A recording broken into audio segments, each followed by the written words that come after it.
ታሪክ አሁንም ራሱን ደግሟል። በባለፈው ዓመት በአውሮፓ ቻምፒየንስ ሊግ ሊቨርፑል በሜዳው ሪያል ማድሪድን አስተናግዶ በአስደናቂ ብቃት ነበረ 2-0 በሆነ ውጤት ማሸነፍ የቻለው። እዛ ጨዋታ ላይ ሊቨርፑል ጎል አልተቆጠረበትም። አሌክሲስ ማካሊስተር ደግሞ ለሊቨርፑል ጎል ማስቆጠር የቻለ ተጫዋች ነበር። በዚህኛው የአውሮፓ ቻምፒየንስ ሊግ የጨዋታ መርሃ ግብርም ሊቨርፑል ሪያል ማድሪድን ሲያሸንፍ በአስደናቂ ብቃት ነው። ከዚህ ባለፈ ደግሞ አሌክሲስ ማካሊስተር በዚህ የጨዋታ መርሃ ግብር ላይ ለሊቨርፑል ብቸኛዋን የማሸነፊያ ጎል ማስቆጠር ችሏል። አሁን ሊቨርፑል በትክክል ስለመመለሱ ፍንጭ ያየንበት የጨዋታ መርሃ ግብር ስለመሆኑ ያለ ጥርጥር መናገር ይቻላል። ከዚህ ባለፈ ትሬንት አሌክዛንደር አርኖልድ የቀድሞ ክለቡን ለመግጠም በመጨረሻዎቹ ደቂቃዎች ላይ ተቀይሮ ወደ ሜዳ ገብቶ ነበር። ነገር ግን የገጠመው አቀባበል ጥሩ የሚባል አልነበረም። የሊቨርፑል ደጋፊዎች ሲጮሁበት ነበር። ከዚህ ባለፈ ኳስ በያዘ ቁጥርም ሲጮሁበት ተስተውሏል። ዣቪ አሎንሶም በትላንትናው ጨዋታ ላይ ጥሩ ስሜት እንዳልተሰማው ከጨዋታው መጠናቀቅ በኋላ ገልጿል። ሊቨርፑል ዳግም ከአንድ ዓመት በኋላ ሪያል ማድሪድን በአውሮፓ ቻምፒየንስ ሊጉ አሸንፏል። ጨዋታው እንዴት ነበር? ኮነር ብራድሊ ትሬንት አሌክዛንደር አርኖልድን ያስረሳ ብቃት አሳይቷል። ይህ ተጫዋች እንዴት ባለ መንገድ ነበር ትላንትና ሪያል ማድሪዶችን ሊቋቋም የቻለው? ከዚህ ባለፈ በሪያል ማድሪዶችስ በኩል ምን አይነት ድክመቶች ነበሩ የሚለውን እስከ ቪዲዮ መጨረሻ ድረስ ከኛ ጋር አብራችሁ ከቆያችሁ የምንነግራችሁ ይሆናል። ሰላም ጤና ይስጥልን። የተወደዳችሁና የተከበራችሁ ውድ የቻናላችን ተከታታዮች እንዴት ናችሁልን? እንዴት ቆይታችኋል? እግዚአብሔር ይመስገን እኔ በጣም ደህና ነኝ። የምትገኙት አራዳ ሜዳ ኦፊሻል ዩቲዩብ ገጻችን ላይ ነው። ለቻናሉ አዲስ ከሆናችሁ የዩቲዩብ ገጹን ሰብስክራይብ በማድረግና የደወል ምልክቷን በመጫን የቻናላችን ቤተሰቦች እንድትሆኑ የአክብሮት ግብዣችን ነው። እንዲሁ ደግሞ ቪዲዮውን ስትጀምሩ ዩቲዩብ ፕሮግራሙን ለብዙዎች እንዲያደርሰው ላይክ እያደረጋችሁ መጀመራችሁን አስታውሱ። ሁልጊዜ የሚከታተለው ሰውና ላይክ የሚያደርገው ሰው ብዛት እኩል አይደለም። ስለዚህ ፕሮግራሙን ስትጀምሩ ዩቲዩብ ለብዙ የእግር ኳስ ቤተሰቦችና ተከታታዮች ይህንን ፕሮግራም እንዲያደርሰው ለእናንተ የ2 ሰከንድ ስራ ነው። ፕሮግራሙን ላይክ በማድረግ እንድትጀምሩ የአክብሮት ግብዣይ ነው። የአራዳ ሜዳ ኮሜንታተር ተስፋ ወርቅ ሉል ሰገድ አብሬያችሁ ቆይታ አደርጋለሁ። ፈጣሪ ፈቅዶ ዛሬም ከእናንተ ጋር በዚህኛው ፕሮግራማችን ላይ ተገናኝተናል። እንግዲህ ትላንትና በነበረኝ የቀጥታ ስርጭት ፕሮግራም ላይ እንደዚሁ ሳነሳ ነበረ።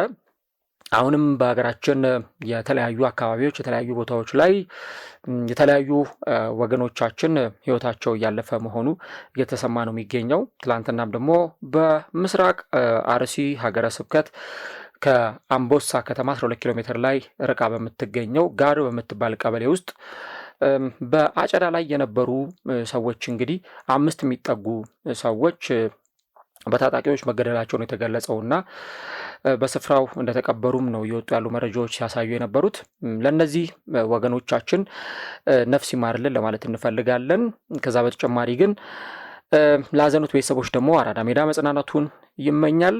ከዛ በተጨማሪ በመላው ሀገራችን ክፍል ደግሞ ሰላም እንዲሰፍን ሰላም እንዲሆን አራዳ ሜዳ የፕሮግራማችን ክፍል ይመኛል። በባለፈውም እንደዚሁ ከጥቂት ቀናት በፊት የተለያዩ የኦርቶዶክስ ተዋሕዶ ሃይማኖት ተከታዮችና የእስልምና እምነት ተከታዮች ሞተው እንደነበር ወይም ደግሞ ዘግናኝ ጭፍጨፋ ተደርጎባቸው እንደነበረ ሲገለጽ ነበረ። ያንንም አንስተናል። አሁንም ደግሞ የተለያዩ 5 የኦርቶዶክስ ተዋሕዶ ሃይማኖት ተከታዮች ማረፋቸውን የተሰማውና እንግዲህ በሀገራችን ላይ ሰላም እንዲሰፍን ከዛ ባለፈ ደግሞ እኛም ድምፅ ለመሆን ያክል ያው ፕሮግራሙንም ስንጀምር እንደዚህ አይነቱን ነገር ማንሳት በጣም አስፈላጊ ነውና በዚህ ነገርም ማዘናችንን ለመግለጽ እንፈልጋለን። ከዛ ደግሞ በመላው የሀገራችን ክፍል ሰላም እንዲሰፍን እንመኛለን። ወደ ፕሮግራማችን በቀጥታ ስናመራ እንግዲህ ትላንትናውን የአውሮፓ ቻምፒየንስ ሊግ ጨዋታ እንመለከታለን። በጣም በጉጉት ሲጠበቅ የነበረ ጨዋታ ነው። ልክ ምሽት 5 ሰዓት ላይ የባየር ሚኒክ እና የፒኤስጂ ጨዋታ በጣም በጉጉት ሲጠበቅ ነበር። ይሄኛው ጨዋታ ደግሞ ሌላኛው በጣም በከፍተኛ ትኩረት ብዙዎች ሲነጋገሩበት የቆዩ ጨዋታ ነው። እንግዲህ ሪያል ማድሪድ እና ሊቨርፑል አዲስ አይደለም፣ በየጊዜው ሲጫወቱ እናያለን። በሁለቱ ሾቹ አጋማሽ ሁለቱ ቡድኖች የተጫወቱባቸውን ጊዜያቶች እናስታውሳለን። ከዛ ደግሞ ከ2015-16 በኋላም ቢሆን በቻምፒየንስ ሊግ ፍጻሜ ላይ ከአንድም 2 ጊዜ ሲገናኙ እናስታውሳለን። ሪያል ማድሪድ ጨዋታዎቹን የማሸነፍ የበላይነት ነበረው፣ ግን በእንዲህ አይነት የጨዋታ መርሃ ግብሮች ላይ ደግሞ ሊቨርፑል አሁንም ያለውን የበላይነት አሳይቷል። ያው ሁለቱ ቡድኖች ሲገናኙ በተለያየ መስመር ላይ ሆነው ነበር። ሊቨርፑል ተከታታይ ሽንፈቶች እያጋጠሙት ከዛ ሽንፈት እንዴት ሊያገግም ይችላል፣ ከዛ ሽንፈት እንዴት ሊወጣ ይችላል የሚል በጣም ብዙ ሀሳቦች ነበሩ እና ደግሞ ምናልባትም ይሄንኛውን የሪያል ማድሪድ ጨዋታና ቀጥሎ የሚደረገውን የማንቸስተር ሲቲ ጨዋታ ለሊቨርፑል በጣም ከባድ ፈተና ነው የሚል ሀሳቦች ሲነሱ ነበር። በአንጻሩ ደግሞ ሪያል ማድሪድ በጣም ጥሩ ጊዜን እያሳለፈ ነው። የቡድኑ የፊት መስመር ተጫዋች ኬሊያን ምባፔ በጣም በአስገራሚ ግስጋሴ እየቀጠለ ነው። ከዛ በተጨማሪ ሌሎች ተጫዋቾችን ብትመለከቱ በክለቡ ጥሩ ፐርፎርማንስ እያሳዩ ነው። እንደነ አርዳ ጉለር፣ ጁድ ቤሊንጋም እንደዚህ አይነት ተጫዋቾችን እናነሳለን፣ እነ ካሬራስን ጨምሮ ማለት ነው። ስለዚህ ይህንን ጨዋታ በሚያደርጉበት ጊዜ ምናልባትም የማሸነፍ ቅድመ ግምት እንዲሰጣቸው ብዙ ምክንያቶች ተጽዕኖ መፍጠር እንደቻሉ ማንሳት ይቻላል። ነገር ግን ደግሞ ጨዋታው ላይ የተመለከትነው ነገር ከታሰበው በተቃራኒ ሆኖ ነበረ። ምንም እንኳን ሊቨርፑል በተከታታይ ጨዋታዎች ላይ ቢሸነፍም እንኳን ነገር ግን በባለፈው በአስቶን ቪላው ጨዋታ ላይ ያሳየንም ፐርፎርማንስ እዚህኛውም ጨዋታ ላይ በጣም በአስገራሚ ሁኔታ እንደገና ደግሞ ከዛ በጣም ላቅ ባለ ሁኔታ ነው ማሳየት የቻለው። እንግዲህ ቅድም እንዳልኩት ነው ከአንድ ሳምንት ከሁለት ሳምንት በፊት ስለ ሊቨርፑል የሚወራው ሌላ ጉዳይ ነበር። ሊቨርፑል ከካራባኦ ካፕ መሰናበቱ፣ በውድድሩ ላይ ጥሩ ፐርፎርማንስ አለማሳየቱ ነበረ ሲገለጽ የነበረው። ከዛ ግን አስተን ቪላን አሸንፎ ክለቡ ተመለሰ። አሁን ደግሞ በትክክል ሊቨርፑሎች ወደ ድል ወደ አሸናፊነት ወደ ትክክለኛው አቋማቸው መመለሳቸውን ያሳዩበት እንደነበረ በጣም ማንሳት ይቻላል። እንግዲህ እንደምታውቁት ነው በባለፈው ዓመት እዚሁ ሜዳ ላይ ተገናኝተው ሊቨርፑል አሸንፎ እንደነበር ታስታውሳላችሁ። እዛ ጨዋታ ላይ ሞሳላህ ምንም እንኳን የፍጹም ቅጣት ምት ቢያመክን፣ ኬሊያን ምባፔም የፍጹም ቅጣት ምት ቢያመክንም፣ ኳሚን ኬለር የፍጹም ቅጣት ምቱን ቢያድንም ነገር ግን ደግሞ ማካሊስተር በጣም ድንቅ ነበር፣ ኮዲ ጋክፖ በጣም ድንቅ ነበር። እዛ ጨዋታ ላይ ሊቨርፑሎች እንደ ቡድን በጣም የሚያስገርም ፐርፎርማንስ ነበር ያሳዩት። ትናንትና አሰልጣኙ አርነ ስሎት ሲጀምሩ አንዳንድ ቦታዎች ላይ የአሰላለፍ ለውጦችን አድርገዋል። ለምሳሌ በዚህኛው የጨዋታ መርሃ ግብር ላይ ኮዲ ጋክፖን አላስጀመሩትም። ይልቁንም ደግሞ ፍሎሪያን ቨርትዝ ከግራ መስመር እየተነሳ እንዲያጠቃ ነበረ እድል የሰጡት የነበረው እና ተጫዋቹ ደግሞ ምን ያክል እዚህ ቦታ ላይ ሲጫወት ጥሩ ፐርፎርማንስ ሊያሳይ እንደሚችል አሰልጣኙም ያንን ነገር ፎርካስት በማድረግና እዚህ ቦታ ላይ ቢጫወት ተጫዋቹ የበለጠ ጥሩ ፐርፎርማንስ ሊያሳይ ይችላል በሚል አመኔታ ነው ተጫዋቹ እዚህ ቦታ ላይ እንዲጫወት ሰፊውን እድል የሰጡት ማለት ነው። ከዛ ባለፈ ትላንት የጨዋታው ኮከብ የሚያስብል ብቃት ያሳየው ዶሚኒክ ሶቦዝ ላይ እዚህ ቦታ ላይ በጣም አስገራሚ ፐርፎርማንስ ነበር ያሳየው። ከዛ ባለፈ ከሱ ጀርባ ያን ግራቨንበርህ እና አሌክሲስ ማካሊስተር ጀምረዋል። የሊቨርፑል የግራ መስመር የግራ ተበላላሽ ቦታ ላይ በጣም ትልቅ ጥያቄ ይነሳ ነው የነበረው በሚሎስ ኬርኬዥ አማካኝነት ነበረ። ሚሎስ ኬርኬዥ የክለቡ አዲስ ፈራሚ ነው፣ ግን ጥሩ ፐርፎርማንስ እያሳየ አይደለም እና ባለፈው አንዲ ሮበርሰን ጀመረ። ለመጀመሪያ ጊዜ በፕሪሚየር ሊጉ በቋሚነት ጀመረ አንዲ ሮበርሰን። በጣም ድንቅ ብቃትን ነበረ ያሳየው። ትላንትናም በ88ኛው ደቂቃ ላይ ተቀይሮ እስኪወጣ ድረስ ፐርፎርማንሱ በጣም ልዩ ነበር። ይህ የ31 ዓመት ስኮትላንዳዊ ማለት ነው። በዛኛው መስመር ደግሞ ኮነር ብራድሊ ሲጫወት ተመልክተናል በቀኙ መስመር ላይ እና እዚህ ቦታ ላይ አምናም ተጫዋቹ ካስታወሳችሁ ኬሊያን ምባፔን ቀጥ አድርጎ ነበር የያዘው። እዚህኛውም ጨዋታ ላይ እየተመለከትነው ይሄንኑ አይነት ፐርፎርማንስ ነው። በጣም ልዩ ነበር ኮነር ብራድሊ እዚህ ጨዋታ ላይ ሲያሳይ የነበረው ፐርፎርማንስ ሆነን ለመናገር እንግዲህ ጨዋታው ላይ ምን አይነት አጠቃላይ ስታት ነበረ የሚለውን ብንመለከት የሊቨርፑልም ፍጹም የበላይነት በተለይም ደግሞ በሙከራዎች ረገድ ካየ ነው በጣም ፍጹም የበላይነት ሊቨርፑል ወስዶ ተመልክተናል እዚህኛው ጨዋታ ላይ። ለምሳሌ በሙከራ ረገድ ሊቨርፑል 17 ሙከራ ሞክሮ 9ኙ ኢላማቸውን የጠበቁ ነበሩ። ትላንት ሆነን ለመናገር ቲቦ ኮርቷ ባይኖር ኖሮ በእርግጠኝነት ሪያል ማድሪድ ተዋርዶ ነበር የሚወጣው ከዚህ ሜዳ። 4 ወይ 5 ጎል ያለማጋነን ይቆጠርበት ነበረ። ግብ ጠባቂው ቲባውት ኮርቷ በጣም ድንቅ ስለነበር ኳሶችን የሚያድንበት በጣም የሚያስገርም እንደውም እኮ ተመልክተናል። አንድ ኳስ ማይነስ ተደርጎ በቃ ያለቀለት ገባ የተባለ ኳስ እንዴት በጣም በአስገራሚ ሁኔታ እንዳወጣም ጭምር አይተናል። ከዛ በተጨማሪ ኤክስፔክትድ ጎሉ ሊቨርፑል 2.58 ነበር። ቢያንስ ሊቨርፑል በዚህ ጨዋታ ላይ 2 ከዛ በላይ ጎሎችን ማስቆጠር ይጠበቅበት ነበረ።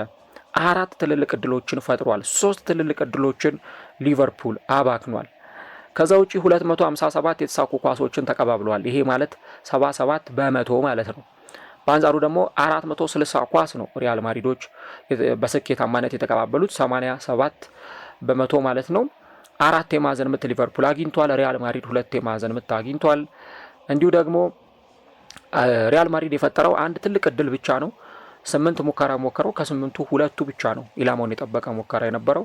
0.45 ነው ኤክስፔክትድ ጎላቸው የነበረው። ይሄ ማለት ምን ያክል በጣም በዚህ ጨዋታ ላይ ደካማ ፐርፎርማንስ ማሳየታቸው፣ ምንም እንኳን ወደ 65 በመቶ ኳሱን በተሻለ ሁኔታ ቢቆጣጠሩትም ወይም ወደ 62 በመቶ ኳሱን በተሻለ ሁኔታ ቢቆጣጠሩትም ግን ጨዋታው ላይ የነበራቸው ፐርፎርማንስ ደግሞ በጎል ሙከራ ረገድ በመከላከሉ ረገድ የተዋጣለት ነበር የሚል ጥያቄ እዚህ ጋር የሚያስነሳ ይሆናል ማለት ነው። እንግዲህ በትላንትናው ጨዋታ ላይ ኮነር ብራድሊን አለማንሳት አይቻልም እና እንዴት እንዳስረሳው ትሬንት አሌክዛንደር አርኖልድን ያስረሳ ፐርፎርማንስ ነበር ያሳየው። ዘንድሮ እዚህ ቦታ ላይ ነበር በቃ ከፍተኛ ጥያቄ ሊቨርፑል ይቀርብበት የነበረው፣ በተለይም የቀኙ መስመር ቦታ ላይ ማን ይጀምር፣ ማን እዚህ ቦታ ላይ ይጫወት። እንደውም ትላንትና ጨዋታው ካለቀ በኋላ ቲኤንቲ ስፖርት ላይ ቲኤንቲ ሳይሆን ይቅርታ ሲቢኤስ ስፖርት ላይ አንድ ጥያቄ ሲጠይቁት ነበረ። እንግዲህ እንደምታውቁት እነ ሚካ ሪቻርድስ እነ ጄሚ ካራገር እዛ በትንታኔ ይሰራሉ እና ጄሚ ካራገርም በአንፊልድ ሮድ ተገኝቶ ነበር። አንተ የትኛው ቦታ ላይ ስትጫወት ነው የሚመች? አርነ ስሎት በቀኙ መስመር ላይ ያጫውታል፣ አንተ ግን የትኛው ቦታ ላይ መጫወት ይመቻል ሲባል እኔ መሀል ላይ ወይም ሴንትራል ሚድፊልደር ላይ ብጫወት ደስ ይለኛል የሚል ነጥብ ነበር ያነሳው። በትክክል ያየነው ፐርፎርማንስም ይህንን የሚያሳይ ነው። እሱ የሚመቸው ቦታ የቱ ጋር እንደሆነ ግን ሶቦዝላይን ያለ ቦታው ሲያጫውቱት ነበር አርነ ስሎት። ፍሪምፖንግ እዚህ ቦታ ላይ በጣም ሲቸገር ነበር። ኮነር ብራድሊ ግን ለቦታው ትክክለኛ ተጫዋች መሆኑን አሳይቷል እና እንደውም የሊቨርፑል ደጋፊዎች ዜር ኢዝ ኦንሊ ዋን ኮነር ብራድሊ እያሉ ነበረ ስታዲየም ላይ ድምጻቸውን ሲያሰሙ የነበረው። በጣም ልዩ ፐርፎርማንስ ነበር። አምናም ካስታወሳችሁ ኬሊያን ምባፔን በቃ መላወሻ ነበር ያሳጣው። እንግዲህ እኮ ስታስቡት ገና ነው እድሜው፣ ገና 24 ዓመት 25 ዓመት እንኳን ያልሞላው ልጅ ነው። ግን ምን ያክል በጣም በቃ ለተሰጠው ኃላፊነት ታታሪ እንደነበር በደንብ የሚያሳይ ነው እና ከዛ ባለፈ እዚህ ቦታ ላይ በደንብ ከዚህ በኋላ ማሰልጣኙ በተደጋጋሚ ጊዜ ያጫወቱ ድል ቢሰጡት ሞመንተሙን ባገኘ ቁጥር እዚህ ቦታ ላይ የበለጠ በራስ መተማመን ሊሰማው እንደሚችል ማንሳት በጣም አስፈላጊ ነው። ሊቨርፑል አንድ በዘንድሮው የውድድር ዓመት አቶታል ተብሎ ሲጠቀስ የነበረው የትሬንት አሌክዛንደር አርኖልድን ሚና ነበር። እንግዲህ ትሬንት አሌክዛንደር አርኖልድ ለአመታት በብቃት የተወጣውን ሚና ዘንድሮ ግን የሚወጡ ተጫዋቾች ሊቨርፑል የለውም የሚል ጥያቄ ነበር ሲነሳ የነበረው። እዚህ ቦታ ላይ ግን ኮነር ብራድሊ በጣም የሚያስገርም ምሽትን ማሳለፍ ችሏል እና በባለፈውም ጨዋታ ላይ እንደዚሁ እንደተመለከት ነው በጣም የሚያስገርም ነበር በአስቶን ቪላ ጨዋታ መርሃ ግብር። እንደገና ደግሞ ከዚህ ከስፔኑ ከባድ ቡድን ጋር በነበረውም ጨዋታ ላይ ቅድም እንዳልኩት ኬሊያን ምባፔ ብቻም ሳይሆን ሌሎቹም ተጫዋቾች ተጽዕኖ እንዳይፈጥሩ፣ ተጽዕኖ ፈጣሪነታቸው ደካማ እንዲሆን እነ ቪኒሺየስ ጁኒየር በጨዋታው ላይ የሚያሳዩ ፐርፎርማንስ እስከዚህም እንዲሆን ነበረ ተጫዋቹ የነበረው እንቅስቃሴ እና ከቪኒሺየስ ጋር የነበረው ባትል በጣም የሚገርም ነው። ቪኒ በትላንትናው ጨዋታ ላይ ምንም ያን ያክል በቃ ተጽዕኖ ፈጣሪ እንቅስቃሴ አላሳየም እና የሊቨርፑል አካዳሚ ያፈራው ተጫዋች ነው። ለምን ይሄ ተጫዋች እዚህ ቦታ ላይ መሰለፍ እንዳለበት በደንብ አሳይቷል እዚህ ጨዋታ ላይ እና በደንብ ማርክ ተደርጎ ነበረ። ቪኒሺየስ ጁኒዮር ምንም አይነት የጎል እድሎችን ለመፍጠር ሲፈልግ ይሄንን ተጫዋች ማለፍ ይጠበቅበት ነበረ እና በጣም የሚያስገርም ነው። ተጫዋቹን ደግሞ እንዳያችሁት ነው፣ በራስ መተማመን ነበረው። ኮንፊደንሱ በጣም ላቅ ያለ እንደሆነ አይተናል።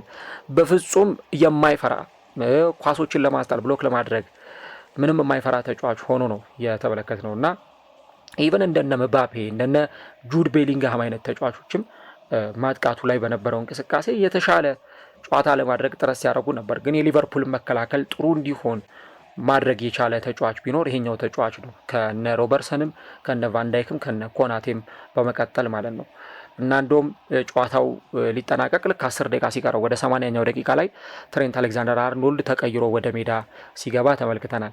እንግዲህ አርኖልድ እንደምታውቁት ነው የሊቨርፑል ትልቅ ተጫዋች ነው። በሊቨርፑል ብዙ ነገሮችን አሸንፏል። እሱም ሲናገር ነበረ እንደው ሁኔታዎች ሊቀያየሩ ይችላሉ፣ እኔ ግን ሊቨርፑሎችን እወዳቸዋለሁ፣ አሁንም የሊቨርፑል ደጋፊ ነኝ ብሎ ሲናገር ነበር። የዲዮጎ ጆታን ማስታወሻ ጽፎ ከአበባ ጋር አስቀምጧል። እንደውም ጨዋታው ከመጀመሩ በፊት በአንፊልድ በቅርብ ርቀት በሚገኝ አንድ ጎዳና ላይ የትሬንት አሌክዛንደር አርኖልድ ስዕል ነበረ እና ሌሊቱን ሁሉ የሊቨርፑል እንግዲህ ደጋፊዎች ይመስላሉ ያንን ግድግዳ በሙሉ አበላሽተውት ነበረ፣ የአርኖልድን ስዕል ማለት ነው እና ከዛ ግን ለጨዋታው ዝግጁ እንዲሆን የአርኖልድን ምስል አስተካክለው ያንን የቆሸሸ ግድግዳ አጥበው አጽድተው ነበረ። እንግዲህ የሊቨርፑል ሰዎች ወደዚህ ጨዋታው ከመጀመሩ በፊት ይህን ነገር አድርገው ነበረ። ትሬንት አሌክዛንደር አርኖልድ የሚታወቅ ነው፣ ምንም ጥያቄ የለውም። የሊቨርፑል ምርጥ ተጫዋች ነበር። ግን ወደ ሪያል ማድሪድ እንደሚሄድ ሲታወቅ ደግሞ የሊቨርፑል ደጋፊዎች ቂም ይዘውበታል። እንዴት ወደ ሪያል ማድሪድ ይሄዳል የሚል ጥያቄ አንስተውበት ነበር። እንደውም አንዳንድ ሰዎች እዚህ ሀገርም ያሉ ሰዎች እኔ እንደሰማሁት በቃ እንደው ሄዶ ባይሳካለት ሄዶ ጥሩ ነገር ባይገጥመው የሚል ምኞት ሁላ ሲመኙ ነበር። ያው ከመናደዳቸው የተነሳ መሆኑን እረዳለሁ ለምን እንደዛ እንዳሉ። ታስታውሳላችሁ አንድ የቀድሞ የሊቨርፑል ተጫዋች በጣም ሌጀንድ ማይክል ኦዌን ልክ ወደ ሪያል ማድሪድ ሲሄድ አልተሳካለትም ነበር እና በቃ አርኖልድም እንደዛ እንዲሆን እስከ መመኘት ደረጃ ደርሰው ነበረ እና እንደውም እኛ ኮነር ብራድሊ ያለ እንደውም የሚገርመው ልክ አርኖልድ ተቀይሮ ሲገባ ደጋፊዎች እየጮሁበት ነበር እያሉ የሊቨርፑል ደጋፊዎች እየጮሁበት ነበረ እና ልክ እሱ ኳስ በነካ ቁጥር በቃ ምንም መተንፈሻ ነበር ያሳጡት፣ ይጮሁበት ነበረ።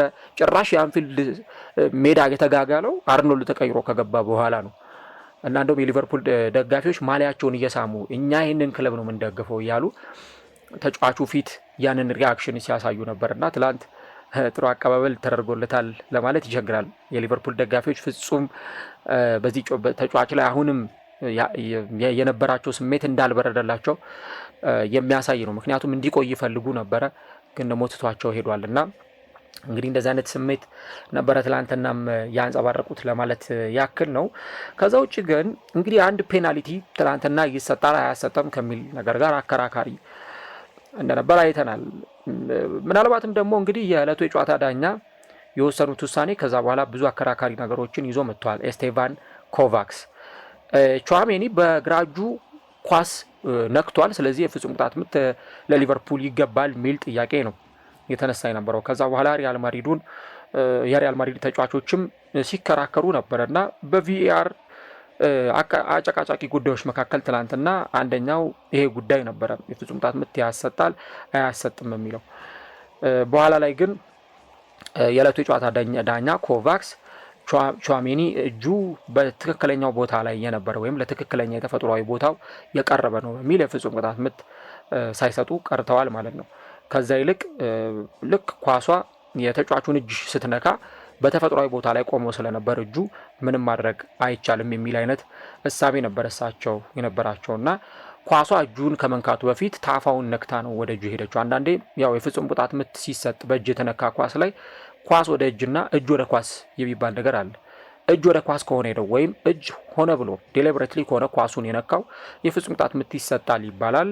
አይ እጅ ደግሞ በተፈጥሯዊ ቦታ ላይ ሆኖ ምንም ማድረግ የማይቻልበት ቦታ ላይ እጅ ቆሞ ከሆነ ኳሷ ምታ የነካቸው የፍጹም ቅጣት ምት አይሰጥም ይባላል። እንግዲህ ሎቭ ዘ ጌም ይላል ተብሎ የሚጠቀሰው ነገር ነው። ያው በእርግጥ ስለ ዳኝነት እኔ ብዙም ግንዛቤ የለኝም እንደዚህ አይነት ነገር ላይ፣ ግን ያው ህጉ እንደዚህ አይነት ነገሮችን ያነሳል ነው እና እንደውም በአማዞን ፕራይም ላይ በዩናይትድ ኪንግደም ትልቅ የሚባል ብሮድካስተር ነው አማዞን ፕራይም እና የቀድሞው የታዋቂው ዳኛ ማርክ ክላተንበርግ ይህንን ውሳኔ በተመለከተ ተቃውሟቸውን ነው እንደውም አሰምተው የነበረው እና የፍጹም ቅጣት ምት ያሰጣል ወይም አያሰጥም ከሚለው ነገር ጋር ተያይዞ እሳቸው የፍጹም ቅጣት ምት መሰጠት ነበረበት የሚል አይነት እሳቢያቸውን ነው ያስቀመጡት። እንደሳቸው እምነት ከሆነ ሙሉ በሙሉ የፍጹም ቅጣት ምት መሰጠት ይገባው ነበር ብለዋል። ምክንያቱም ኳስ በእጁ ነክቷል። ስለዚህ ኳሱን ደግሞ በእጁ ሲነካ ለሰውነቱ ቅርብ በሆነ ቦታ ላይ አይደለም ኳሱን በእጁ የነካው፣ እናም የፍጹም ቅጣት ምት መሰጠት ነበረበት የሚል ሀሳባቸውን ሰጥቷል። በአንጻሩ ደግሞ እንግሊዛዊው ዳኛ በጣም ትልልቅ ጨዋታዎች ላይ በመዳኘት ይታወቃሉ። በስፓኒሽ የቴሌቪዥን ጣቢያ ሙቪስታር ፕላስ ቲቪ ላይ እሳቸውም እንደዚሁ ትላንት ሀሳባቸውን ሲሰጡ ነበር። አንቶኒ ማቴዮ ላሆዝ እና በተለይም ደግሞ ሞር ይሄ ለፍጹም ቅጣት ምትነት በጣም እያቀረበ መሆኑን ያነሳሉና የሊቨርፑል ደጋፊዎችን ትላንት በጣም ያበሳጨ ሞመንት ነበር። የፍጹም ቅጣት ምት እንዲሰጣቸው ይፈልጉ ነበር፣ ነገር ግን ደግሞ ያ ሊሆን አልቻለም። በዚህም ምክንያት እንግዲህ ትላንትና የፍጹም ቅጣት ምት ሳይሰጥ ቀርቷል። እናንተም እስቲ በደንብ ስለተመለከታችሁት እዚህ ላይ ሀሳቦቻችሁን ልታርሱ ትችላላችሁ። ሌላው እዚህ ጨዋታ ላይ የተመለከትነው በጣም አስገራሚው ነገር የፍሎሪያን ቬትስ ጉዳይ ነው። ግን እስከዚህ ሰዓት ደግሞ ቪዲዮን ከተመለከታችሁት ፕሮግራሙን ወዳችሁታል ማለት ነው። ስለዚህ ፕሮግራሙ ላይ ወደ ቀጣዩ ሀሳባችን እናልፋለን። ግን የ2 ሰከንድ ስራ ነው። ቪዲዮን ላይክ ካላደረጋችሁ ላይክ አድርጉ። እንዲሁ ደግሞ ሰብስክራይብ ካላደረጋችሁ አሁኑኑ ሰብስክራይብ በማድረግና የደወል ምልክቷን በመጫን ፕሮግራሙን እንድትከታተሉ በአክብሮት እንጋብዛለን። ወደ ፍሎሪያን ቬርትስ ሀሳባችን እንቀጥል። እንግዲህ ይህ ሳምንት ለፍሎሪያን ቬርትስ በጣም ወሳኝ የሚባል ሳምንት ነበር። እንግዲህ ተጫዋቹ በሊቨርፑል እስከዛሬ ሲጫወትበት ከምናውቀው ሚና አንጻር ለየት ባለ ቦታ ላይ ነው እንዲጫወት የተደረገው። እስካሁን ድረስ ብዙ አይነት ትችቶች ይቀርባሉ። ቬትስ ጥሩ አይደለም፣ ብዙ ዋጋ ወጥቶበት ለሊቨርፑል የሚጠበቅበትን ፐርፎርማንስ እያሳየ አይደለም። እንዲህ አይነት በጣም ብዙ ወቀሳዎች ሲሰነዘሩ እንደነበር ሰምተናል በፍሎሪያን ቬትስ በኩል።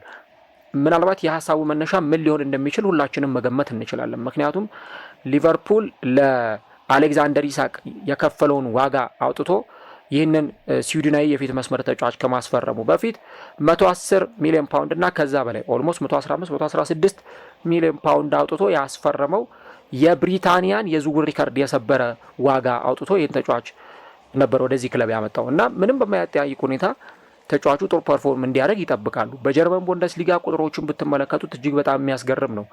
በቡንደስሊጋ ውጤታማ በነበረበት ጊዜ ባየር ሌቨርኩሰን የሊጉን ዋንጫ ሲያሸንፍ የዚህ ተጫዋች ሚና በጣም ትልቅ ነው እና በፈጠራው ነገር በጣም አስደናቂ ተጫዋች ነው። መሀል ሜዳው ላይ ያለው ፐርፎርማንስም የሚታወቅ ነው።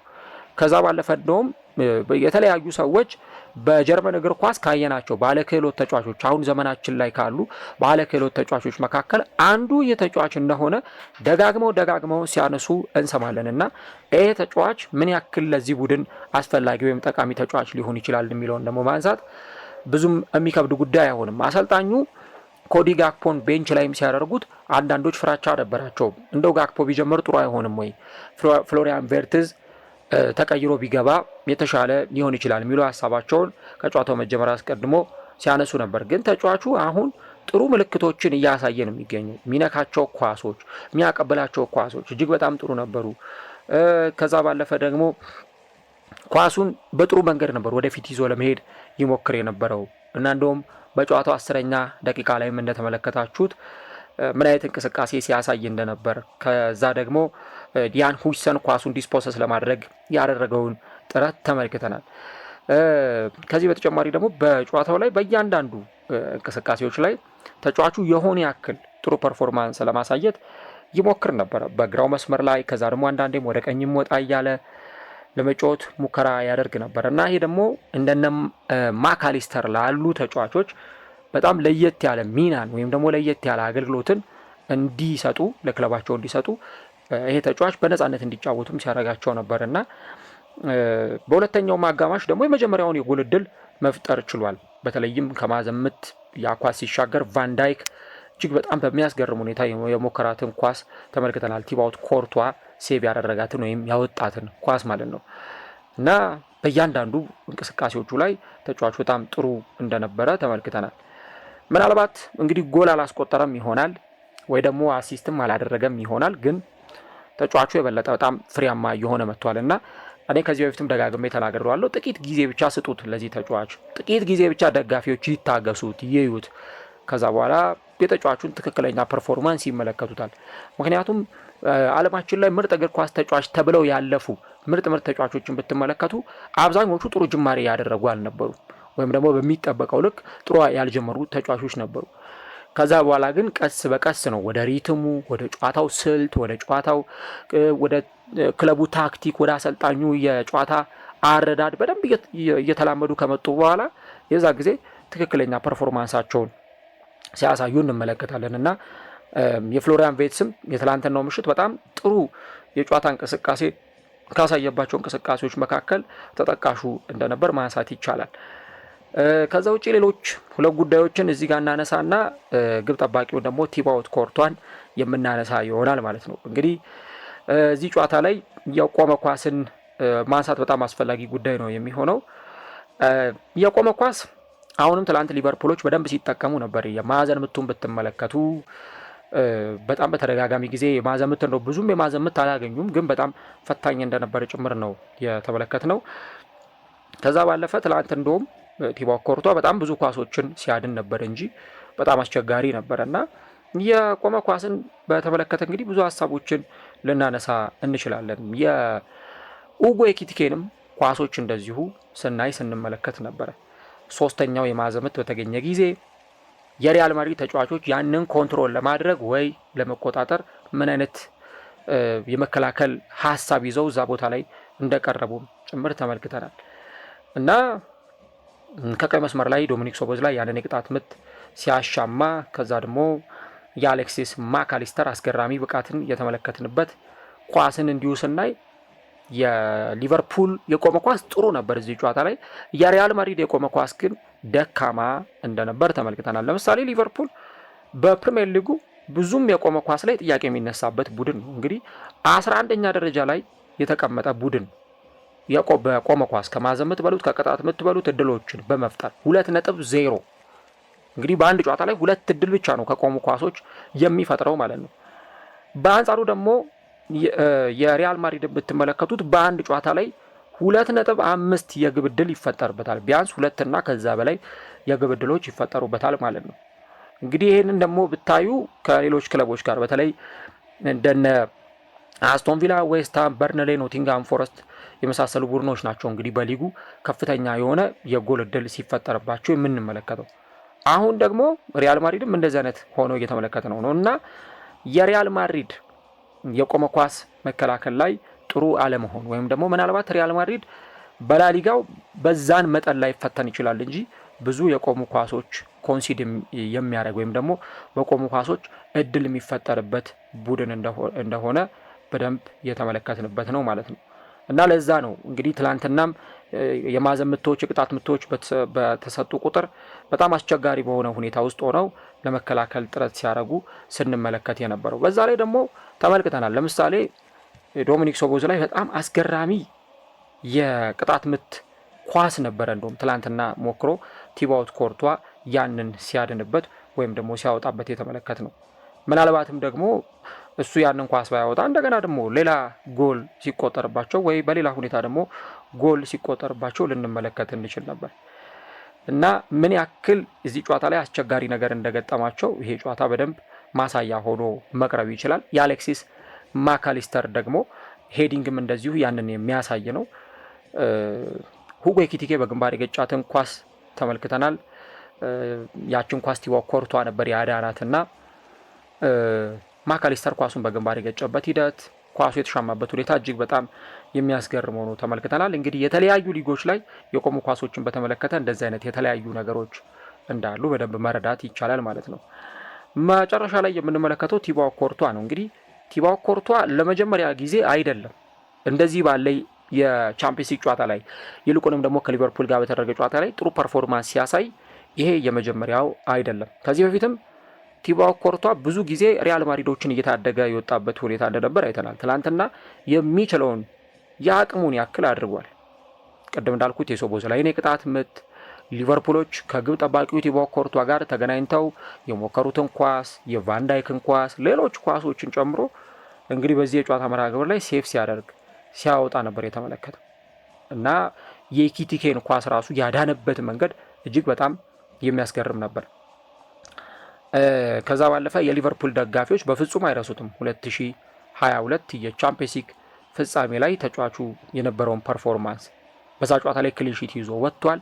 9 ኳሶችን ማዳን ችሎ ነበረ እና ዋንጫውን በምን አይነት መንገድ ሉዝ እንዳረጉት ወይም እንዳጡት ያስታውሳሉ። ስለዚህ ይሄ ተጫዋች በጣም ልዩ ብቃቱን ነበር ትላንትና የሚያሳየው እና ምናልባት እንደው ማን ኦፍ ዘ ማች ከሪያል ማድሪድ ይመረጥ ቢባል ከሪያል ማድሪድ የጨዋታው ኮከብ ተብሎ አንድ ተጫዋች ቢመረጥ በእርግጠኝነት የሚመረጠው ቲባው ኮርቷ ነው ያለምንም ጥርጥር እና አሁንም ዓለማችን ላይ ከሚገኙ ምርጥ ግብ ጠባቂዎች መካከል አንዱ መሆኑን እዚህ ጨዋታ ላይ በደንብ ያሳየበት ፐርፎርማንስ መሆኑን ማንሳት ይቻላል። ስለዚህ ሁኔታዎቹ ለሪያል ማድሪድ በጣም ከባድ የሆኑ ነበረ። ምናልባትም ከዛ በላይ 3 ጎል 4 ጎል 5 ጎል ሊቆጠርባቸው ይችል ነበር። ግን ግብ ጠባቂው በጣም ጥሩ ስለነበረ የሚያድናቸው ኳሶች በጣም የተዋጣላቸው ስለነበሩ በዚህ ጨዋታ ላይ ሪያል ማድሪድ ከዛ በላይ ጎል እንዳይቆጠርበት እንግዲህ ማጥቃቱ ላይ ጥሩ አልነበረም። ቅድም እንዳነሳ ነው በጨዋታው መርሃ ግብር ላይ እነ ምባፔ እነ ቪኒሲየስ ጁኒዮር ጥሩ አልነበሩም። በኋላ ላይ እንደነ ሮድሪጎ አይነት ተጫዋቾችን አሰልጣኙ ቀይሮ ለማስገባት ቻቢ አሎንሶ ሙከራ አድርጎ ነበረ። እነዛም የተሳኩ አልነበሩም። ግን ግብ ጠባቂው ትላንት በጣም ጥሩ ምሽትን አሳልፎ ቢያንስ ዳሜጁ ከዚህ የከፋ እንዳይሆን በ4 ጎል በ5 ጎል ልዩነት እንዳይሸነፉ አድርጓቸዋል እንጂ ምናልባትም ከዚህ የባሰ በጣም የከፋ ሊሆን ይችል ነበር። ጨዋታው ከተጠናቀቀ በኋላ አሰልጣኞቹ ምን አሉ የሚለውን ነገር እንመልከት። እንግዲህ ከፕራይም ስፖርት ጋር በነበራቸው ቆይታ አሰልጣኝ አርነ ስሎት በጣም ደስተኛ ነኝ፣ በቃ በጣም ረክቻለሁ በጨዋታው ላይ የሚል ሀሳባቸውን ነው ከፕራይም ስፖርት ጋር በነበራቸው ቆይታ የሰጡት። ከሳምንታት በፊት የሆኑ ነገሮች ስለኛ ይነሱ ነበረ፣ ነገር ግን በደጋፊዎቻችን ፊት ደግሞ ስንጫወት የበለጠ የተሻለ እንድንጫወት ረድቶናል እና በተጫዋቾቻችን ጥሩ ነገርን ማግኘት ይጠበቅብናል፣ ለደጋፊዎቻችን ጥሩ ነገርን መስጠት ይጠበቅብናል እና ደግሞ በጣም ምርጥ ፐርፎርማንስ ያሳየንበት ምሽት ነበር የሚል ሀሳባቸውን የሰጡት። ከዛ ባለፈ ከጨዋታው አስቀድሜ እንደተናገርኩት ሪያል ማድሪድ በጎል ማስቆጠር ረገድ የሚታማ ቡድን አይደለም። 26 ጎሎችን በላሊጋው አስቆጥሯል። ኪሊያን ምባፔ፣ ቪኒሲየስ ጁኒዮር 24 የጎል ኢንቮልቭመንቶች ላይ ወይም የጎል አስተዋጽኦች ላይ ተሳትፈዋል። ስለዚህ እንደዚህ አይነት ጨዋታዎችን ማሸነፍ የምትፈልግ ከሆነ በዚህ የጨዋታ ስኮር ሺት ደግሞ ጨዋታው እንዴት እንደሚጠናቀቅ እርግጠኛ መሆን አለብህ። እነዚህ ሁለቱ ተጫዋቾች ቪኒሲየስ ጁኒዮር እና እንዲሁ ደግሞ ኪሊያን ምባፔ ጎል እንደማያስቆጥሩብህ እርግጠኛ መሆን አለብህ እና የኔ ቡድን በጥሩ መንገድ ተከላክሎ ነበር፣ በሃይ ፕረስም በሎ ብሎክም የሚል ሀሳባቸውን ሰጥቷል። በአንጻሩ አሰልጣኙ ቻቢ አሎንሶ ከጨዋታው መጠናቀቅ በኋላ አስተያየቱን ሰጥቷል። በተለይም ከዚህ ጨዋታ ጋር ተያይዞ እና ጨዋታው የሚፈልገውን ነገር እንዳላሳዩ ወይም በጨዋታው የሚጠበቅባቸው ነገር እንዳላሳዩ ገልጿል። ከዛ ባለፈ ብዙ ፋውሎች ሲሰሩብን ነበር፣ ነገር ግን ጥቂት የማዕዘን ምቶች ተሰጥቶብናል። ቡድኔ ላይ ጣቴን መቀሰር አልፈልግም፣ ምክንያቱም ይሄ ገና በሊግ ስቴጅ ላይ ነው የምንገኘው፣ እናም ደግሞ በትክክለኛው ትራክ ላይ እንመለሳለን የሚል ሀሳብ ሰጥቷል። ከዛ ባለፈ ግን ወደ ፋይናል ሰርድ ወይም ደግሞ ወደ ሶስተኛው የማጥቃት ክፍል ላይ የመግባት ችግር ነበረብን። በዋን ቱ ዋን ሲቹዌሽኖች ላይ ዳሜጆችን ወይም አደጋዎችን ለመፍጠር በጣም ስንቸገር ነበር እና ደግሞ በጥቃቅን ዲቴሎች እዚህ ጨዋታ ላይ ወደ 3 ነጥብ አጥተናል የሚል ሀሳብ ሰጥቷል። እና እንግዲህ ትላንት ለሪያል ማድሪዶች በጥቅሉ ጥሩ ምሽት አልነበረም። እኔ ዘንድሮ ሪያል ማድሪድ ከተጫወተባቸው ጨዋታዎች ጥሩ ፐርፎርማንስ ያላሳየበት ጨዋታ ብባል በቀዳሚነት ማነሳው ይሄንን ጨዋታ ነው። በጣም ዶሚኔት ተደርገው ነበርና ለሊቨርፑል የሚገባው ውጤት ነው፣ በጣም የሚገባው ውጤት፣ ዲዘርቭ የሚያደርገውን ውጤት ሊቨርፑል እዚህ ጨዋታ ላይ አስመዝግቧል። እንግዲህ ሪያል ማድሪድ በቀጣይ በላሊጋው ከራዮ ቫይካኖ ጋር የሚጫወት ነው የሚሆነው። በአንጻሩ ደግሞ ሪያል ማድሪድ ይህን ጨዋታ ሲያከናውን ሊቨርፑል ደግሞ ከማንቸስተር ሲቲ ጋር ወደ ኢትሃድ ወጥቶ የሚጫወት ይሆናል እና ለማንቸስተር ሲቲዎች አሁን ትልቅ ማስጠንቀቂያና ትልቅ የማንቂያ ደውል ነው። ምናልባትም ደግሞ አሁን ሊቨርፑል እየተመለሰ መምጣቱን እና እንደምታዩት ነው። አሁን ማንቸስተር ሲቲ ጥሩ ፎርም ላይ ይገኛል በሊጉ። አርሰናል ብትመለከቱ በጣም አስገራሚ እንቅስቃሴ ላይ ነው የሚገኘው። 8 ጨዋታ በተከታታይ ጎል ሳይቆጠርበት በሁሉም ደግሞ መድረኮች በ10 ተከታታይ ጨዋታዎች ላይ አርሰናል አሸንፎ ወጥቷል። ሊቨርፑል አሁን ወደ ማሸነፉ ሜንታሊቲ እየተመለሰ ነው የሚገኘው እና በትክክል እንግዲህ የዘንድሮ የአውሮፓ ቻምፒየንስ ሊግ ምን አይነት ፉክክር ሊያሳይ እንደሚችል በደንብ የተመለከትንበት ስለመሆኑ ማንሳት ይቻላል። አሁን ትላንትና ሊቨርፑል ይህንን ጨዋታ አሸንፏል። ከትላንትናው ጨዋታ በፊት ሪያል ማድሪድ 5ኛ ደረጃ ላይ ነበረ መቀመጥ የቻለ የነበረው። አሁን ግን በደረጃ ሰንጠረዡ ላይ ሊቨርፑል ወደ 6ኛ ደረጃ መጥቷል። ሪያል ማድሪድ ደግሞ እዛው 5ኛ ደረጃ ላይ ተቀምጧል። አሁን ዛሬ እነ ማንቸስተር ሲቲ ሲጫወቱ፣ ሌሎቹ ቡድኖች ሲጫወቱ ምናልባትም ከደረጃው ዝቅ ሲል ልንመለከት እንችላለን። ሊቨርፑል ግን አሁን በዚህ ተፎካካሪነት እየተመለሰ መምጣቱን ነው እየተመለከትን የምንገኘው።